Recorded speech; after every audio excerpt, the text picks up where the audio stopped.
Ongi etorriak Zubiarte saiore euskara izanen da saio honetako ardatza, arlo ezberdinetako pertsoneiekin egoteko aukera izanen dugu, elkarrizketa ezberdinak eginen ditugu euskaldunen mundua hobe ezagutzeko. Eta gaurkoan, Xaloa telebista berrezarren dago, ez gara gehiegi ere mugituko, izan ere bertako zinegotzi batekin egoteko aukera izanen dugu Fontxo Arnestorekin. Ikasturtearen plangintza jadanik antolatuko daukazu, Neurri batean, ikasturtearen plangintza dela eta baditugu hainbat eta hainbat gauza edo ekitaldi eta jarduera, aurrikusiak ditugunak, ezta? Eskolak hasi ditugu, helduden azaroan trinko bat egiteko asmoa dugu, hainbat ekitaldi egingo ditugu ikasleen arteko harremanak ere sortzeko eta sendotzen saiatzeko, ekitaldi kulturalak ere jende gure ikasleek, irakasleak ez diren beste euskaldun batzuena hortzak entzun ditzaten, Zaldiko Maldiko elkartearekin ere harreman berezia dugu eta zenbait ekitaldi elkarrekin prestatzen ditugu, gero, ez dakit, inauteriak, lehenbizi eguberriak eta inauteriak eta horrelako jaiako antolatuko ditugu, euskaltegiko bazkaria egingo dugu, ez dakit gauza horiek guztiak, eta beste alde batetik, edo gaurkotasuna duten, edo euskararekin oso lotuta dauden gaiak jorratuko ditugu euskeraz, edo gaurkotasun handikoak diren gaiak, edo euskararekin lotura dutenak jorratuko ditugu euskaraz ikasleen aurrean, zenbait, aldian gai bakoitzako adituak ekarreta. Aldian. Zer presentzia da euskarak zuen ikastetxean? Erabatekoa. Hemen erabateko presentzia guk euskaraz funtzionatzen dugu atik karaino. Orduan, hemen entzuten den gaztelania bakarra da ikasleak eskolatik ateratzen direnean, pasabidean barna, atera iritsi bitartekoa. Ez ikasleek egiten duten hori. Bestela, euskaltegian, etengabe euskaraz funtzionatzen dugu, bai administrazioarekin, noiz paperen bat iristen zego egiten digute, gaztelaniaz. Baina guk, gainera, eskatu egiten dugu, horretan aktiboa gara, eskubidea dugula eta euskaraz nahi ditugula dokumentu ofizial guztiak. Euskararen presentzia indartzen, mantentzen edo gutxitzen ari da zure iritzi? Kalean, esan duzu? Karrikan. Edo, karrikan izango da, ez? Nik esango nuke, Iruñean, oroar ez dakit, Iruñean alde zarrean, eta ni Atarrabian bizinez, eta Atarrabian ere euskararen presentzia areagotzen ari dela ematen duela. Bai Atarrabian eta bai alde zarrean. Dugun sentsazioa da, gero eta gehiago entzuten dugula euskara, bilabesan entzuten dugula, eta zen tabernatan euskaraz ari den jendea topatzen dugula ondoan, baina ez dakit hori benetan horrela ote den. Arestian artikulu bat irakurtzen ari nintzen, soziolinguistika klusterra eta UEMak antolatu behar duten jardunaldi batzuena, eta, gauza bat da nik dudan percepzioa kalean nabilenean, baina uste dut euskararen realitatea ez dela hori hain zuzen ere. Eta askotan arnazgunetzat jo ditugun herriak eta eremuak atzera egiten ari direla erabilpenean. Eta hori oso larria dela uste dut nik. Beste arazo bat da, gero eta euskaldun elebakar gutxiago dagoela, iaia ez dago, euskaldun elebakarrik, euskaldun gehienak elebiduna gara, iaia guztiak gaur egun. Orduan, karo, euskara baina gaztelania ere erabiltzen dugu. Orduan, ez dut oso argi egia esan. Ez dut oso argi, nik argiago izaneko nuke, baina ez dut oso argi. Euskararen presentzia eguneroko bizian ikaslearekin kanpo solasten duen euskara? Ikasleak? Bueno, guk solasten dira, ez dira asko solasten. Egia esan, ez dira asko solasten. Hemen arazo bat dugu, nire ustez. Eta da, euskara ez dela beharrezkoa.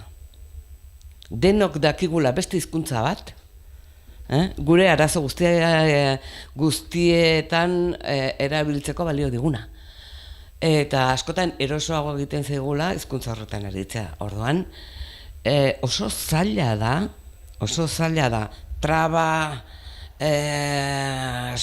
suposatzen digun zerbait horri heltzea, beharrik ez daukagunean. Gu Londresen bizi bagina, pues ziurraski, okerrela zuzen, gauzak inglesez esango genituzke, bai? Bizitzeko beharko genukelako hori. Baina hemen ez baita hori gertatzen, nolabait beharrak sortu egin behar dira. Eta euskara ikasleak arduratu behar du, euskaldun talde bat edo gehiago, euskaldun taldeak edo taldeetan partaide izateaz, arduratu behar du euskaraz aritzeko tokiak bilatzeaz, arduratu behar du euskara entzuteko nizerdakit irratiak eta telebistak, baina kontzientziaz bilatzeaz, ez dakit, oso komplikatua da. Ikaslearen bizia. Eta askotan, arriskuaren aurrean, zer egiten dugu, jauzirik ez egin, atzera. Eta gaztelaniara jo.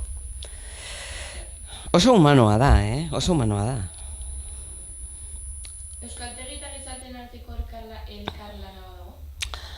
Bai, beti izan da. Euskaltegitan beti argi izan dugu gure ikasleek gizartean erabili behar dutela hizkuntza. Eta horretarako urratsak ematen laguntzen saiatu gara.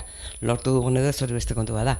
Baina saiatu gara. Eta guk antolatzen ditugun ekitaldi asko, bide horretatik antolatzen ditugu nolabait, euskaltegitik kanpora atera eta kanpoan ere gauza normala izan dadin. Eta ikasleak animatzen ditugu eta egoerak sortzen dizkiegu edo sortzen direnean parte hartzera animatzen ditugu zera horretan, euskarazko jarduera horietan. Eta azkena, zein dira honetan dituzuen erronka nagusiak?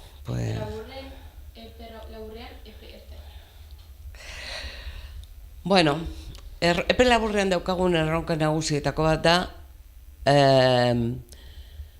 Nafarroan den bi hereneko biztanlego ez euskaldun ez euskaltzale hori gure ganatzea.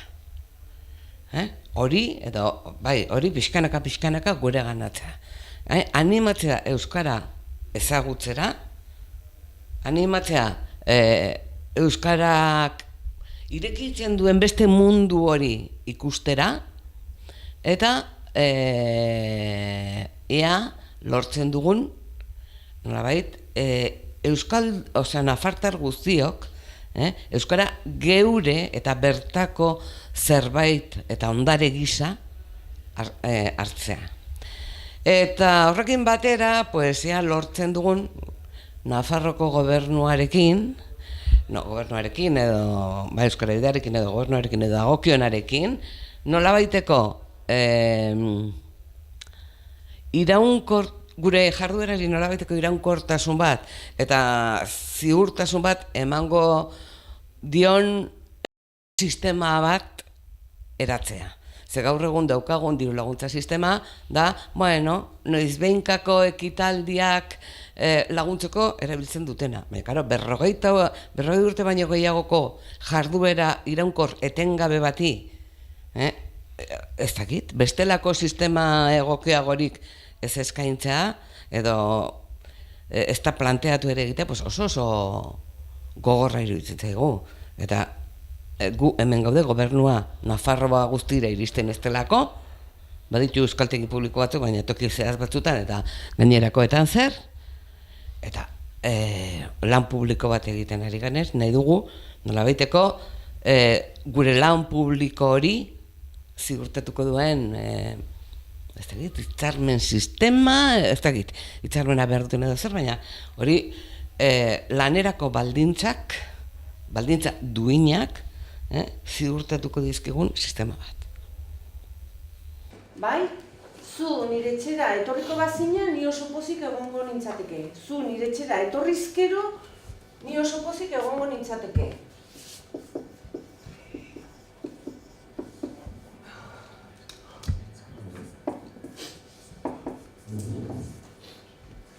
Nola ahoskatzen da? Kontuan hartu behar duzuei, ahoskatzen dugula ka, etorrizkero, edo eginezkero. Bai? Eta hau lotuta ez, eta hau lotuta dago aditzarekin. Eta ezetz esateko, zu nire etxera ez pasara etortzen, ni penaturik geldituko naiz. Bai? Zu nire etxera etorri ezean,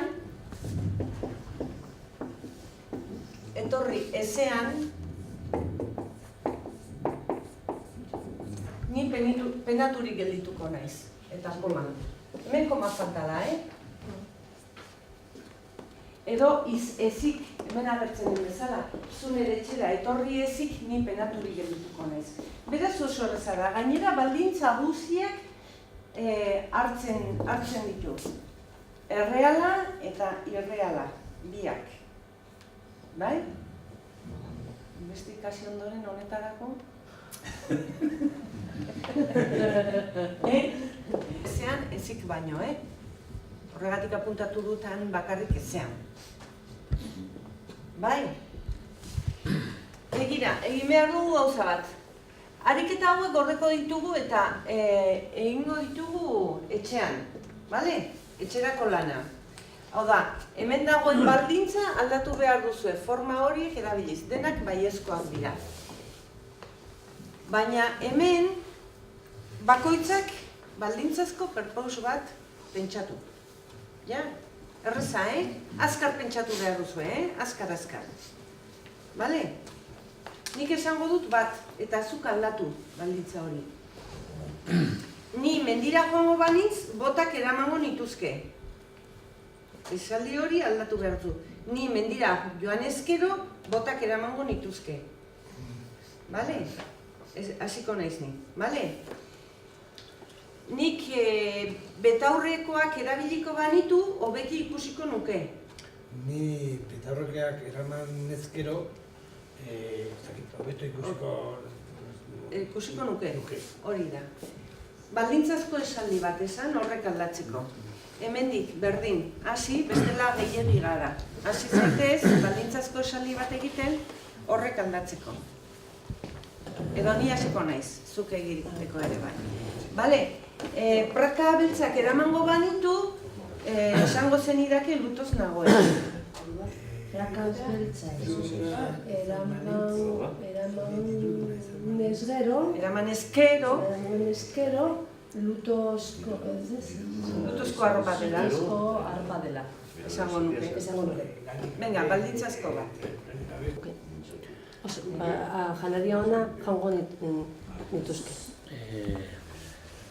Ostal batera joan ezkero, janari ona jango nuke.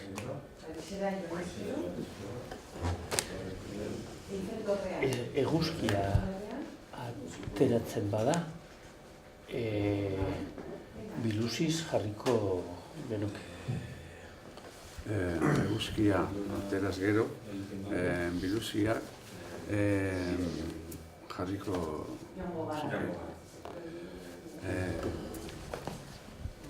datorren denboraldian osasuna lehen mailan segituko luke, segituko badu, bazkide gehiago izango luke. Beste egin entzun dezakete, Osasuna taldeak datorren temporaldian lehenbiziko mailak segituko ezkero, bazkide asko lortuko.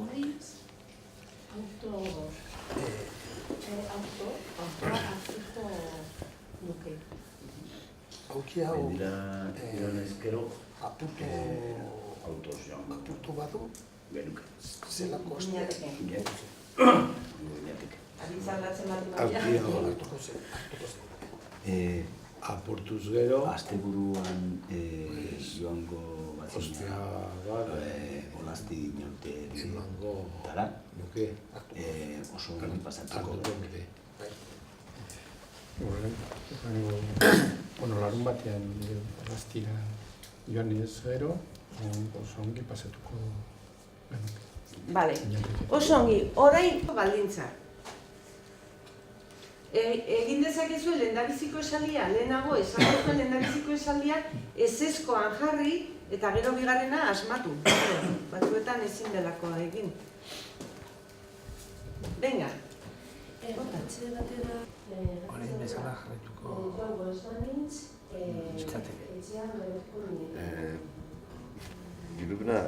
Diruduna izan ez gero, izan diruduna ezean,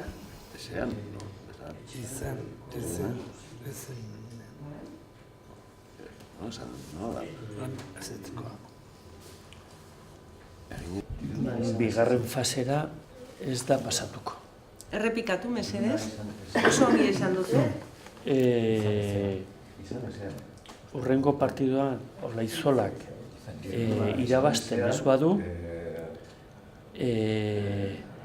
bigarren fasera ez luke pasako.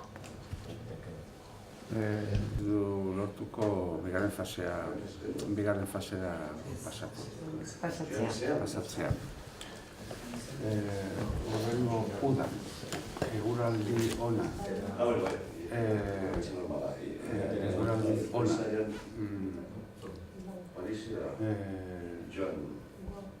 Ez du izango balitz,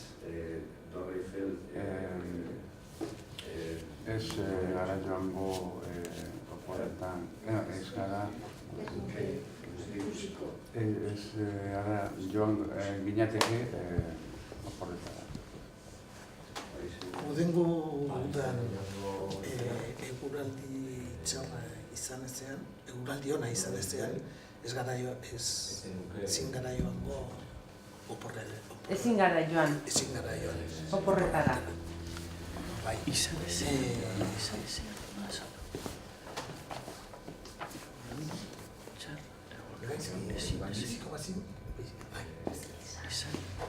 Altuago hitz egin dezakezu, lotxa maten dira.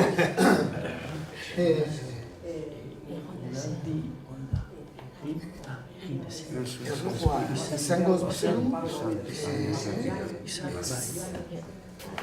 ezen nuke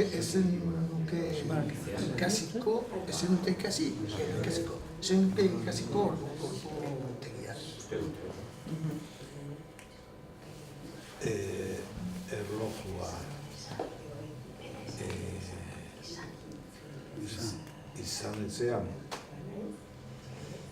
izan ezean, pues ez jakingo, ez nuke jakingo ordutegia. Ez nuke jakingo ordutegia. Venga, beste bat.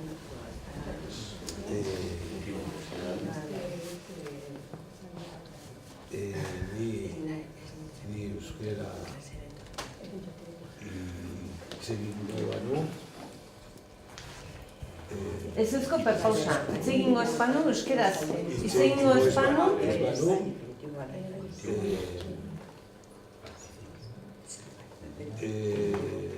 Ez nuke ulertuko ezerrez.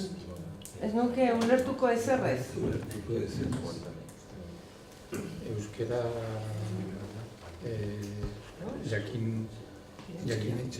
itxegin ezean, ez nuke ulertuko ezerrez. Bale, Ni pozik egongo naiz. Bai? Nirekin etorrizkero, ni pozik egongo naiz. Zu nirekin etorrizkero. Edo hipotetikoa, berdin da. Niri loteria tokatuko balitzait, jaguar bat erosiko nuke. Bai, loteria tokatu ezkero, jaguar bat erosiko nuke. Hau da, bigarren esaldia ondorioa da. Eta honek bakarrik eragiten dio baldintzari. Baldintza horrezkatzen du. Bakar. Ondorioa ez. Beno, beste gauza bat egin behar dugu.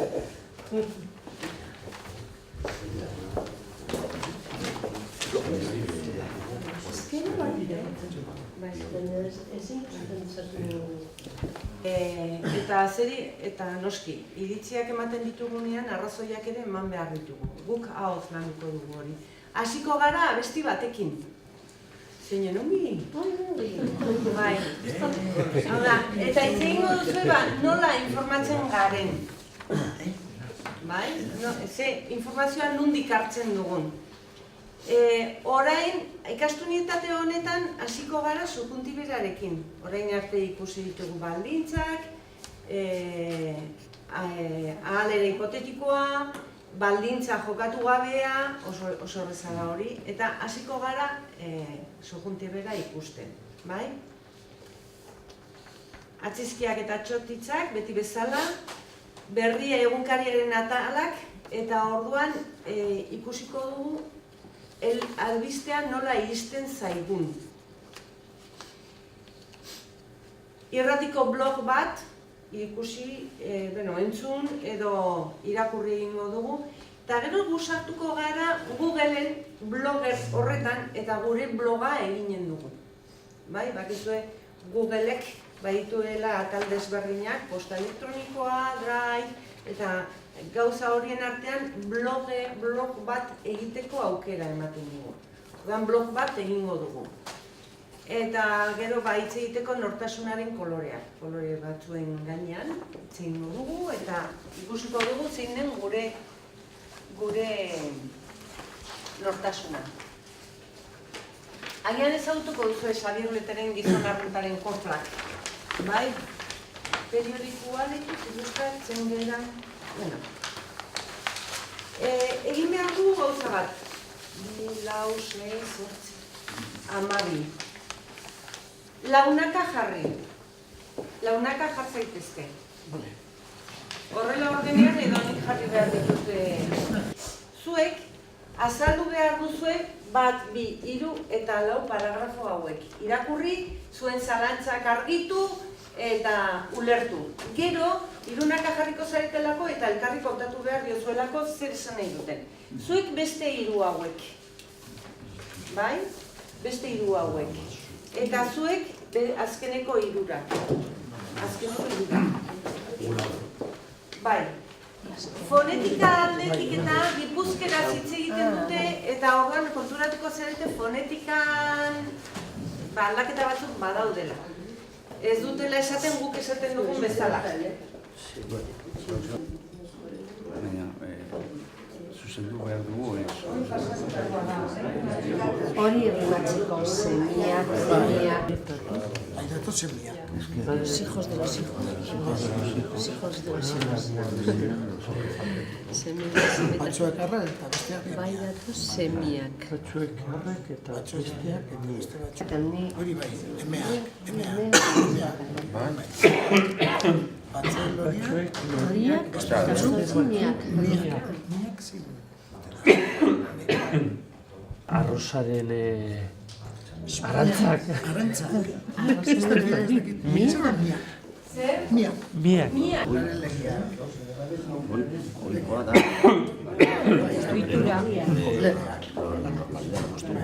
Oitura. Oituraren atzean.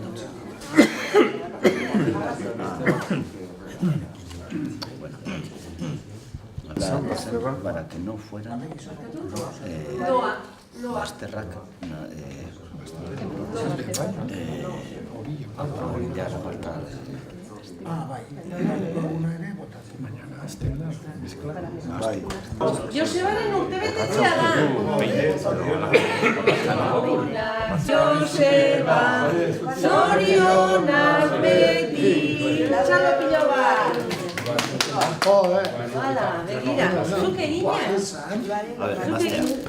Emazteak. Hau dira pizkat itxusiak, baina oso ona dira, eurra egin. Urrez. Urrez egin da.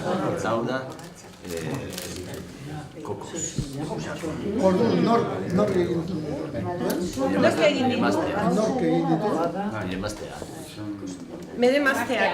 Vale, sondo. Josebaren hauek koko, eta hauek urra. Goxo-goxoak, bere mazteak egin ditu. Patxa uste dut, eta peine igual Bere mazteak.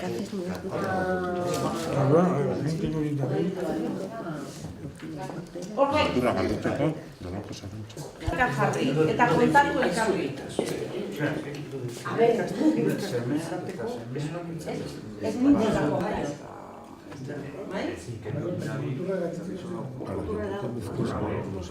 No, adultos con los orillos, o con los apartados, o con los desahuciados, o con los, no sé, con los... Hori da, besterik gabe. Besterik gabe. Aldrebes, pasatzen du denbora Musean. musean. Bai. Makina bat zaio musean. Bai. Beno, kontatzeko presbenga, irunak jarri. Musika hori, zuedatez Carlos, Joseba, eta Jose,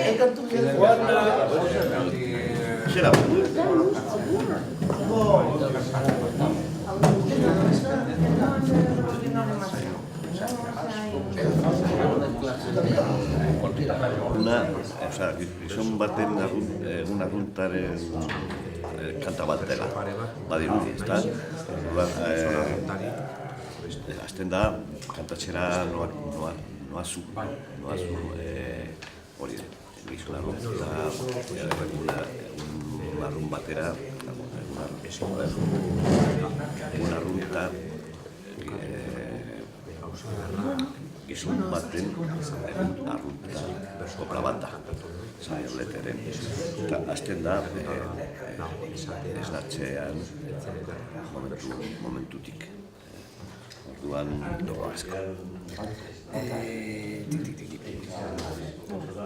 Etxan nagoen irakurtzen eta lanean ikusten dut errealak galdu duela 4-0. bale, hori partidua? Lau bat, ikusten du egunkaria. Zer harremana dauka lehenengo esan duzuna? Ez badago komunean irakurtzen. Bale, egunkarian agertzen da, bale. Ikusten du, errealak galdu duela 4 bat.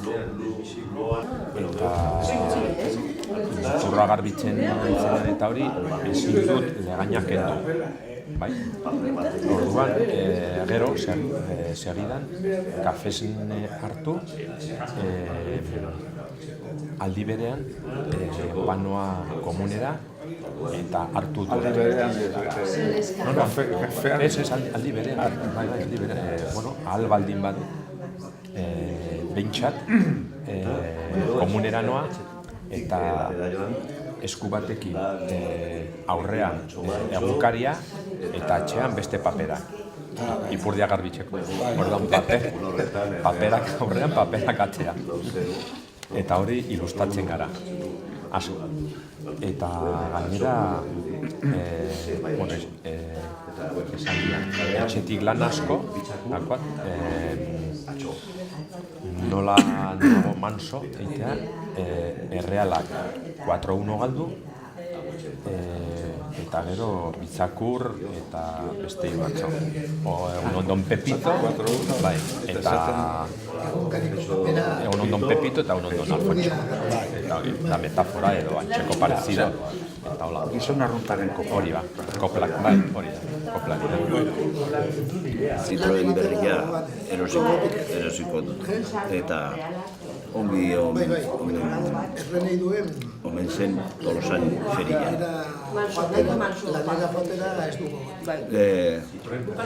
Horatzen da ere bai, ongi prestatu zuen balsia, tantzan.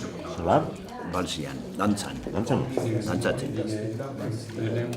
Eta artenaren kontuarekin txamarra galdu zen.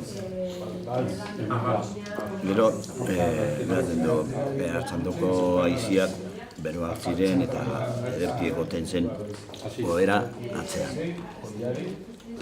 Bueno, Oiaren atzean. Ia gazteko. Ez ditezela izan, bazterra gazteko. Ni lanak naiz. Egiten ari naiz lana. Bai, baina. Semiak azteko, Semeak azteko.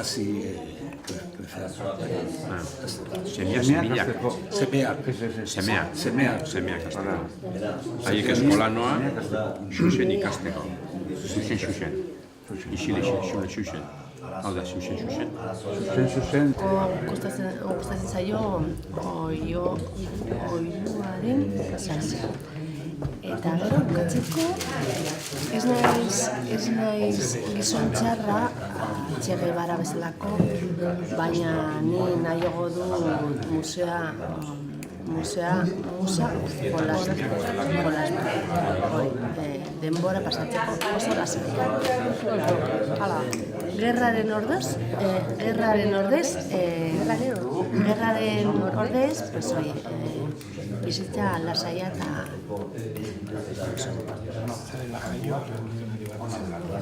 Oioaren salda, gehien azten da belatoko malda. Belateko malda azten da gehien. Eta hilugaren paragrafoan, esaten du, naiz gizon txarra, hona naiz, baina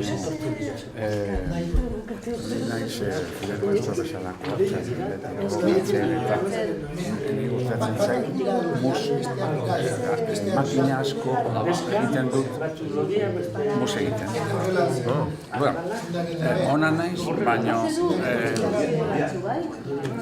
bizi posa gustatzen zait. Naiz eta ona zarela oso osiko baina ez naiz Castro bezala beti borrokatzen eta baina bizi hor.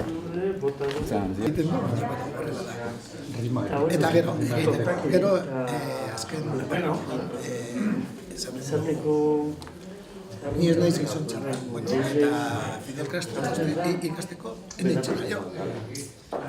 Nik pasatzen da ordu asko, bai, momentu batean, musian jolazten, eta aldearen onduan jartzen, eta orain ja, lobitera gatoan. Jarria gizon arruzari, Antoni Loretxo edo Jose Mari, gauza ederra denik ez dukatu neri,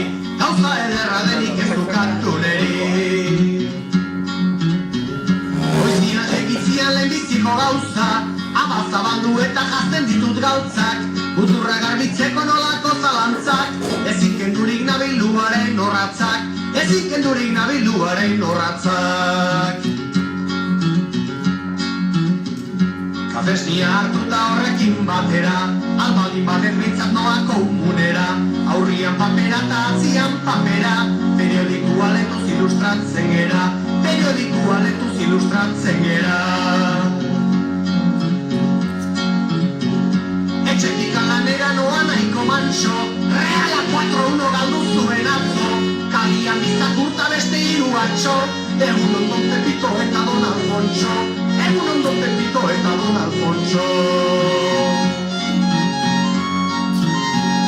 Gauza gezki dabiltza udako merila, Afganistanen gerra piztu zuterila, tokatzen baldin bazekauten loterila, erosi beharko de Citroen berrila, ongi egon omen Tolosan perila.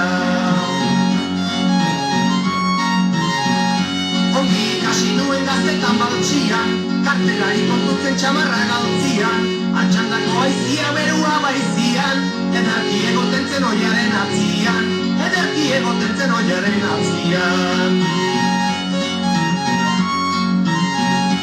Lana eginen eseniak azteko, aile eskola ona xuxen ikasteko, ikasi eta gero lanian hasteko, ezik ezela izan bazterrak nasteko, ezik ezela izan bazterrak nasteko. Semetati bairatoz semiak, batzuek arrak eta bestiak geniak, batzuen horiak eta beste batzuk miak, horrela jarri zuen jaunaren legiak, horrela jarri zuen jaunaren legiak. Gaurko eguna ere bota dugu bada, gizon okupatua gauza ederra da, asko gustatzen zeko juaren salda, mugaien azten baita berateko malda, mugaien azten baita berateko malda. Ez bain digizon txarra baina zerra raio, ider kasto izateko ez bain nintzen jaio, musian egiten den makina basaio, Andriaren onduan afaldu lehia jo, musian egiten den makina basaio, Andriaren onduan afaldu lehia jo, oraino eranua bihar artea jo, bihar artea jo, bihar artea jo, bihar artea jo, bihar artea jo.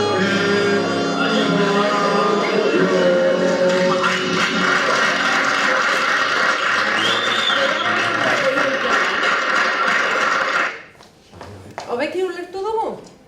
Dena? Bai. Hori no, hobedo, hobeki, bai?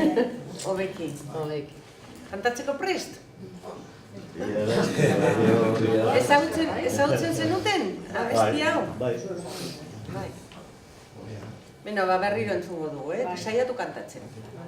El otro. Singularra, beti singularrean deklinatu behar. De uno, ¿no? Y del otro. Bai, baina gaztelaniak, bai, esaten du, el uno, adibidez nik, semea eta alaba ditu. El uno es buen estudiante. El otro... Baina, femenino jartzen baldin badugu, ez dugu esaten la una. Esaten dugu, una es buena estudiante. El otro es aquí oso zaila da gaztelania. Orduan ezin dugu konparatu. Euskara beti finkoa da. Bataren gandik, del uno. No de uno, sino No recibo más que la del uno. Ya concretua da, bai? Bai, konkretua da. Del otro. menos con cantidad. Bata eta txiskia, bai? Txiskia. Oso ongi, txiskia. Bateko oso azkarra, bestea. Bati, eratea gustatzen zaio. Bati edo batari? Batari, bai. Bati da bata. Erroa, erroa da.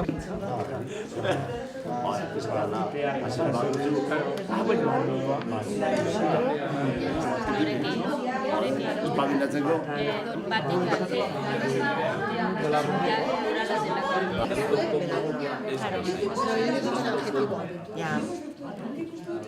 Gero galdetuko digu. Bai, gero.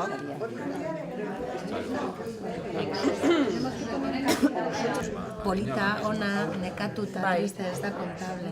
Baina hemen, kontable gauzak, kontableko gauzak, bai. Eta nola esaten da, tengo la misma cantidad de borragomas? Ala, venga. Oye, pero galdera hor dago. No te pases. Ya, debat naiz. Oye, jakiteko, zen, adine borragoma. Nik zuek adine borragomako kantitatea dut. Vale, bueno. Posiblea da bat, bi, hiru... Nik zuek, baina triste ez daukat. Nik zuek, bat, bi, hiru... Eta nik zuek...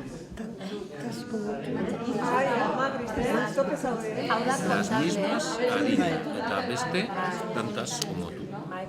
Ja, Edo adina tantas como tú, eta beste las... No sé. Vale. Nik zuek... Es que es... Oye, ha dicho polita. Zenbat goma... Polita borragoma? Zenbat goma borra daukazu? Triste nago baina. Hori da, jai epintzeko. Bueno, a ver, poliki. Nik uste da gauzak edo Nik zuk jarsei adina, nik zuk jarsei adina, nik zuk adina jarsei. Bai.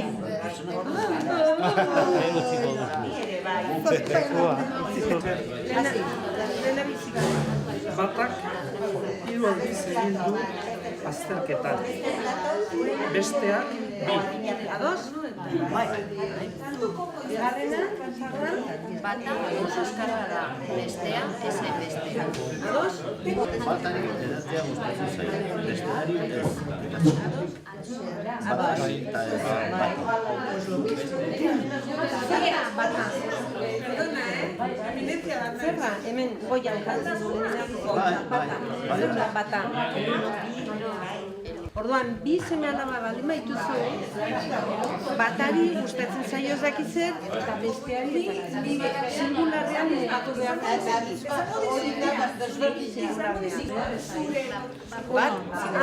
bat, ez da singularra, mugagabea.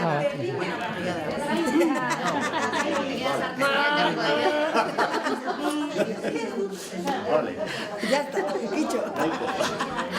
Hori da, txerri edo txerria. Bai. Gaztelania lehen aipatzen nahi dut. Gaztelania oso zaila da eta batzuetan ez da logikoa. Nik bi seme alaba ditut. Bai? Eta gaztelania hitz egiten baldin badut esaten dut. El uno es muy inteligente. La otra es inteligente. Baina aterantziz jartzen baldin badut, ez dut esaten la una. Esaten dut una. Alde horretan, euskara logikoagoa da. Bai, batari gustatzen zaio ardoa eta besteari bakola.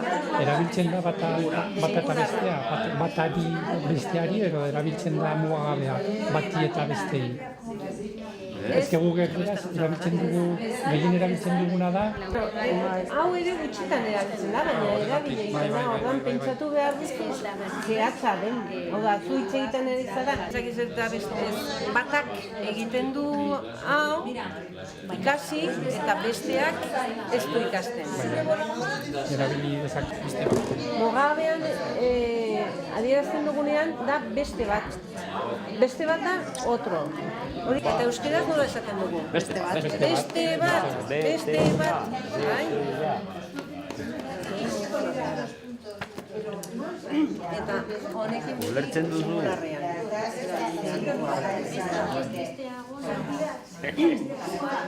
Horrengoa mazik? Bestearentzat berriz ez dugu aukerarik izan. Bai, barkatu lehenengo hitzak dizut entzun, zarata handia dagoelako. Batarentzat, bata. Oi, ba, kaia, batarentzat. Batarentzat erosi dugu oparia. Bestearentzat berriz ez dugu aukerarik izan. Seigarrena berriro. Ados, bai, mugagabe, no? Ez. Beti singularrean. Bai, orduan bataren gandik ondorioak besterik ez dituzu jasoko. Bestearen gandik berriz gutxi espena. Bai.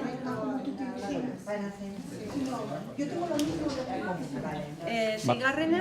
Batarekin gustura joango nintzateke afaltzera. Bestearekin ez da pentsatu ere. Zazpigarrena? Zortzigarrena? Zazpigarrena edo zortzigarrena? Zortzi. Azkena. Bataren etxea berria da, eta bestearena oso zaharra. Ados? Bai. Oso ongi. Ikustut ordua daukazuela, Pasatu dugu. Bestearena.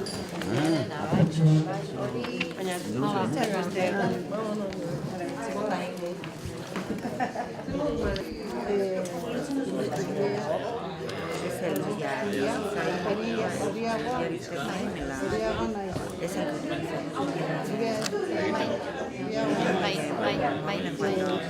Da, hori gutxiagoa ere. Bai. Baina hemen...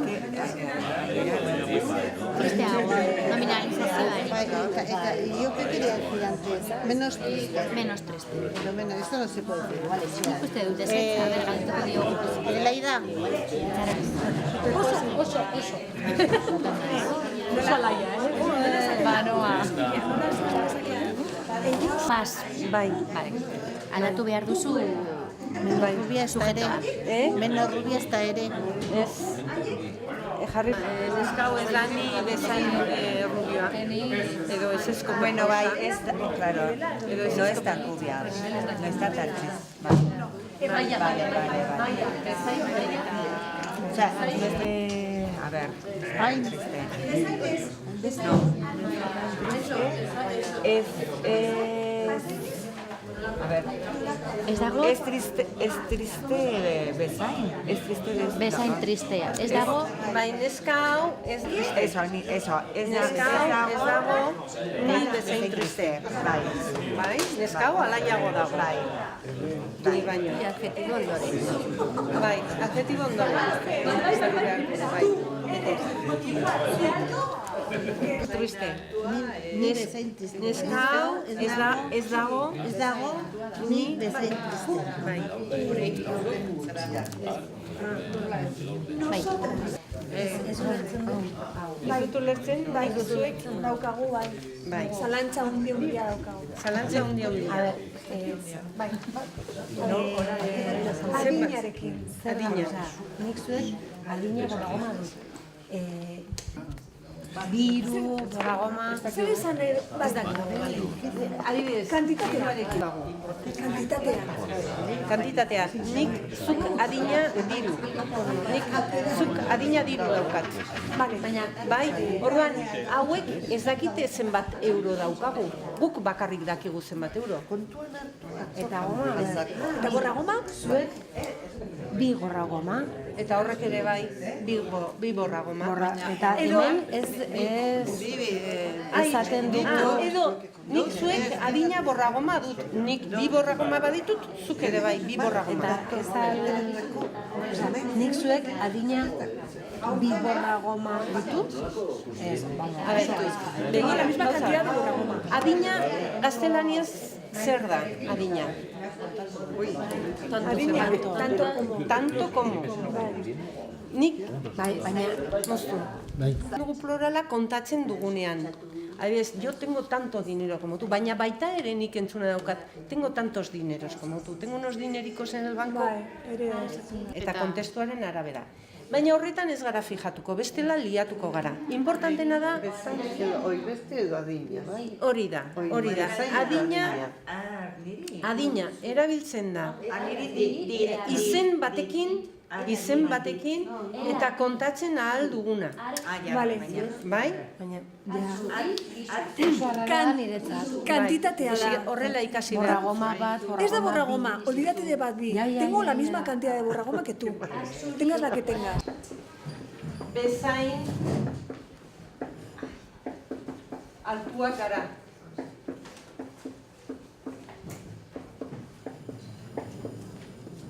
Bai? Eta adjetiboa denez, hemen plurala erabili dut. Plurala erabil dezakegulako. Bai? Eta esateko moduan ere blokeka hitz egiten dugu. Guk Eta gaurkoan Berriozarreko udaletxera etorri gara, hementxe dugu Fontxo Arnesto, zinegotzia eta beste batzuetan ere beste karguren bat hartzen duen. Arratsaldeon. Arratsaldeon. Eta mila esker onera etortzeko egin diguzun gonbidapenagatik. Nun gaude, oraintxe bertan? Pues gaude Berriozarreko udaletxean, eta zehazki gela hau bada batzorde gela, hemen burutzen dira udal batzorde guztiak, eta hemen osoko bilkura aretoaren ondoan gaude. Bai, egia esan hemen ispilu, kristalez inguratuta gaude, ezta? Bai, erekin moderno, diseinuzko horietako bada, hau da, erentzian jaso duguna eta hemen egoten gara. Oso, noiz iritsi zinen udaletxera? Pues ni legegintzaldi honetan hasi nintzen, hau da, 2015ean, eta kargo publiko bezala nire lehenengo esperientzia bada. Beraz, denbora gutxi eramazu, ez? Bai, 2 urte pasata. Bueno, saio honetan normalean euskara eta lanbidea lantzen ditugu. Konta iguzu pixka, noiz izan zenuen euskararekin lehenengo harremana, nun ikasi zenuen, norekin? Bueno, nire lehenengo harremana euskararekin etxean eukin nuen. Nire ama euskalduna baitzen. Nire ama zen Aezkoako herri batekoa, euskaldun zarra berez, baina esan ezagun nire familian bizi izan dela euskararen galtze prozesu hori familian, ez? Nire ama zen anaia arreben artean helduena, bera euskalduna zen, bere atzetik etorri zirenak 4 bat ziren euskaldunak, erdian zeudenak ja ulertu egiten zuten, baina ez ziren gai hitz egiteko, eta 2 gazteenak adibidez ja ez ziren ez da ulertzera iristen, ez? Baina, bueno, amak beti bazuen joera hitz egiteko euskeraz, Amonarekin, herrian beti entzun izaten nuen euskera, eta lehenbiziko harremana bazen hori, ez? Orduan, esan daiteke txiki-txikitatik banuen nik euskalduntzeko asmoa, ez? Ez nuen aukerik izan, eskolara joan ginen eskola publikora, eta garai hartan soilik beraz ez nuen aukerarik izan, ez? Orduan, nik uste dut txiki-txikitatik banuen erabakita nolabait, noizbait euskaldunduko nintzela, ez? Eta noiz hartu zenuen erabaki hori, ez zenuen izan aukerarik eskolan ikasteko, gero zait institutuan, unibertsitatean, edo? Bai, institutuan nengoelarik, nik uste da 16 urterekin edo hasi nintzela hemen, Berriozarren, Aekako euskaltegian, eta zenbat urte eman nituen hemen, euskara ikasten, gero baita ere Iruñezar euskaltegira joan nintzen, orduan horitzen ez gainera zela goizeko 7:00, ze ordutegiri zen posible genuen bakarra, orduan, eta gero ja barnetegi batean izan nintzen, eta horre bukatu nuela nolabait euskalduntze prozesua, ez? Nolako izan zen esperientzia hori? Bueno... Atzo egia esan horri buruz ere hizketan egon ginen, eta esan zeguten euskara ikastea zain ere gauza asko ikasten direla, ikasketa prozesu horren barruan. Bai, gainera nik maitasunez nolabait begiratzen ditut garai horiek, ez? Euskaltegiko giroa bebazen oso giro sanoa, beti egoten ziren euskararen inguruan eta euskaltegiaren inguruan bai arduera ezberdin pilo bat, asteburu pasak eta oso giro nabazen, ez? Eta, bueno, begiratzen dudanean olatzera horitzean olako momentuak, ez dakite nola esan, nola definitu, baina oso sentsazio polita, hunkigarria izan daitekela ere. Garai hartatik gaur egun arte, urte batzuk pasa dira, ikusi duzu bilakaeraren bat egon dela euskararen erabileraren inguruan, adibidez zure bizitzaren esparru desberdinetan? Bai, ni neu pasatu nintzen, iaia egunean eremu erdaldun batean egotetik, gero eta giro euskaldunago batean egotera, ez? Eta gero harreman gehiago egitera euskaraz. Euskaraz sortzen diren harreman berriak gero ja mantentzen dira euskaraz. Euskaldun berrien arteko harremanak horiek esan behar dut, asko kostatzen dela aldatzea, baina, bueno, asko eta asko horrela izan dira, eta gaur egun, esparru askotan harremanak euskaraz izaten ditut, ez? Bai lagun artean, bai hemen noaintako atzen zaidan lanean, lehen eukitako beste lan eremu batzuetan, eta egia esan gaur egun ere inguruan euskara izan daitekela nagusi. Ikusten duzu geroz eta gehiago erabiltzen dela euskara? Bueno, bai. Netzak kostatu egiten da pixka bat ikustea prozesu hori, oso mantxo doan zerbait bada, eta ere gehiago ikusten da Berriozar bezalako herri batean, igual gauza bere izan daitekela Iruña herrian, eremu nahiko antzekoa da, ez? Hemen, eragin handia izan zuen D eredua hasi zenean, Berriozarren horrek ja hasi zen belaunaldi berriak euskaldunak, ez? Euskalduntzen, Eta gaur egun, euskaldun kopurua askoz altuagoa da eta horren ondorio zuzena bada gehiago entzuten dela, gehiago hitz egiten dela, gauza gehiago egiten direla euskeraz, bai, udaletxetik edo instituzioetatik egiten diren gauzak baita ere herriko talde, kolektibo, gero eta gauza gehiago daude euskeraz, eta ondorioz, badagoela handitze prozesu hori, zabaltze prozesu hori. Baina horrek ez du esan nahi ongi gaudenik eta prozesu hori arriskuan ezin daitekenik egon, ez?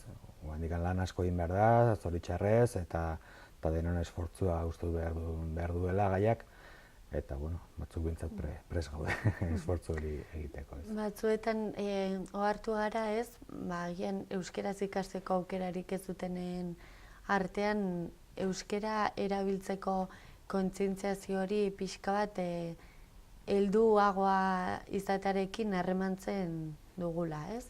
Erabilera, ezakit bai badakigu euskaraz, ez, belaunaldi askotan eta lagunetaz adinetik bera, jende asko duak euskaraz, baina ez du erabiltzen. Eta gero adin batetik pixkat gorago pasatzen garenean edo euskara erabiltzen, kopurua handitu egiten da, edo... Bai, fenomeno kuriosoa da, ez? Bada jende asko ereduan edo ikastoletan ikasi egin duena orduan txikitatik euskaraz dakiena. Eta gertatzen dena bada hemen zaila dela eremu euskaldun naturalak eukitzea, ez? Ez baldin bazara famili euskaldun batekoa, non etxeko denak hitz egiten duten euskera, zera naturalean, gertatzen dena bada, askotan euskara ikusten dela eskolako beste ikasgai bat bezala, beraz,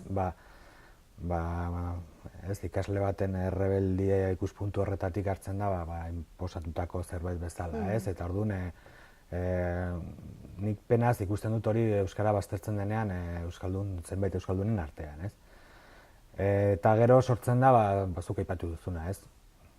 Jende askotan ere kontzientzia sortzen da, ikusten dute ze egoera larrian eta ahulean egon daiteke gure hizkuntza, eta orduan ematen da transformazio prozesu hori ere bai, ez? Eta berreskuratzen dute euskera eta joera hori berpizten da, ez? Nik penaz ikusten dute hori sorte eduki dutenak, ez?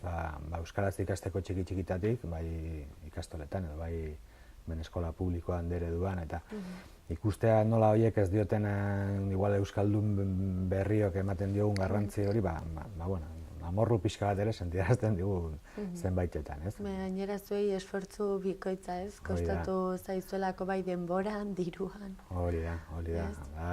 Guk gure erabakia izan zen, etzen gure gurasoen erabakia, ez? Beste kasuetan bezala, eta esfortzu handia izan da. Euskara ikastea exigitzen du konpromezu maila altu bat, ez? Eta orduan, hori, amorru hori sentitzen du ikusten ditugunean olako egoera, ez? Egoerak non euskaldun zar, eskoletatik ere euskaraz dakitenak batzut erabiltzen, ez diote zikera garrantzirik ematen, eta kasu askotan ere kasu igual larrienetan ere ahaztu egiten dutenak badirela ere, ez? Euskara. Zuze lanbidetan aritu zara, udaletxera iritsi aurretik. Pixka denetarik? Bai, denetarik. Ni ibili naiz leheku askotan eta zeharo ezberdinetan. Ibili naiz haragi banatzaile, urdindegi batean, egunkari batean ere kartatzen, tabernetan, azkeneko lana izan zen ETT baten bidez zut propagandarik egingo, baina, botikak eta egiten duen enpresa handi batean, hemengoa, beraz. Orduan, beti nire bizitza izan da oso lotuta beti militantzia politikoari eta herri mugimenduei, orduan zenbait garaietan ere gazte erakunde politiko batean ere liberazioarekin ibili izan naiz, orduan, bizitza laborala eta militantea dana anitza, ez? Anitza izan da, bai. Nolakoa izan da euskararen erabilera lan guzti horietan? Ikusi dugu askotan oso sektorizatua dagoela euskararen erabilera, ez? Segun eta zelekutan egon zaren, erabiltzeko oso aukera handia izan dute batzuek eta beste batzuek guztiz kontrakoa. Bai, nik egia esan, kenduta militantziaren esparrua eta garai bat ere eman nuen hemen udaletxean kultura teknikari bezala, beste lan guztietan eremu erabat erdaldunak ziren eta oso aukera gutxi izan dut beti euskaraz aritzeko lan eremu horietan, ez? Hori da tokatu zaizkidan lanak eta zoritxarrez ez dut aukera hondirik izan euskaraz aritzeko. Aipatzeko bat, burdindegi batean lan egiten nuela kami batekin ere garraiatzen, burinezko piezak eta asko ibiltzen nintzen Gipuzkoan, eta orduan horko bezeroekin ere beti zaitzen nintzen euskaraz egiten, ez? Eta igual nire bizitza laboralean hori izan daitekela aukera bakarra izan duana lanean ere euskaraz jarduteko, ez? Oraintxe bertan badakigu Iruñerriko herrietan pixkat errealitate ezberdina ere bizitzen dela euskarari dagokionez, Nafarroako beste zonalde batzuetan alderatuz, batzuetan beste leku batzuetan baino begon gaitezke, baina ez beste leku batzuetan bezain ongi. Hemen adibidez udaletxean bizi zaitezke euskaraz, erabili dezakezu euskara berrezarren udaletxe barruan? Guztiz ez. Egia esan, hemen egunerokotasunean, udaletxeko langile askorekin eta harremane naturalak eta egunerokoak badira euskeraz, zorionez, baina gero bizitza politikoan ezin du gauza bera esan, ez? Bilera politiko guztia, batzordeak, osoko bilkurak eta izan behar dira erderaz, zinegotzi gehienek ez baitakite euskeraz, beraz, laneko eremuan, nolabait, hemen egunerokotasunean udaletxean, langile asko eta askorekin gehiena bada euskeraz, hemen harreman guztiak eta lan guztia, baina maila politikoan erderaz. Herriaren egoerari dagokionez, badakigu hemen euskaraz ikasteko aukera zabala dagoela, ezta? Nola ikusten duzu gaur egungo egoera, Berriozarren? Bueno, esan daiteke egoera egonkortua dela batez ere hezkuntzaren ikuspuntutik, hogeita 10 urte uste dut direla eredua hasi zela, gero daukagu ere aurreskola eta baita ere eskaintzen dela euskarazko eredua, eta zenbakiak oso politiak dira, gutxi gorabehera 50% gaur egun Berriozarren ikasten du euskeraz, eta gero beste aldetik euskara pixka bat ere daukan eredu batean ikasten dute, ez?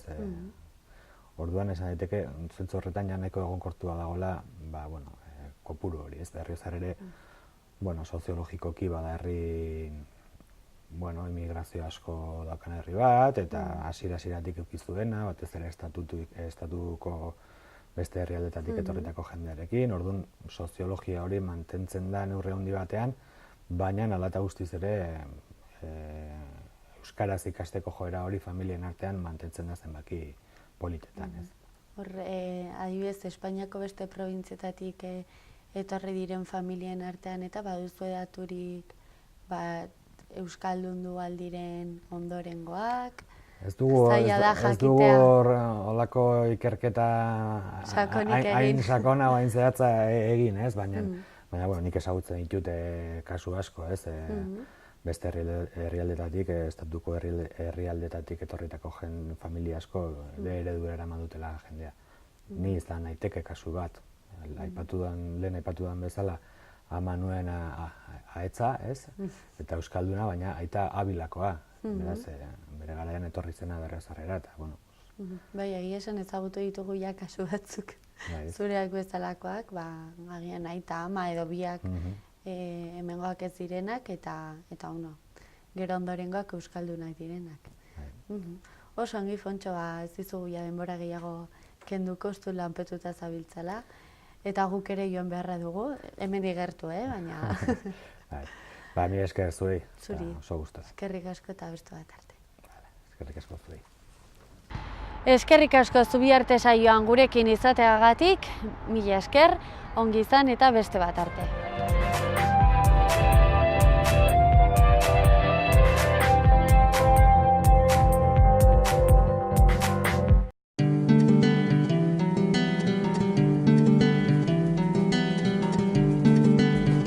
Saio hau Nafarroako Gobernuak diruz lagundu du.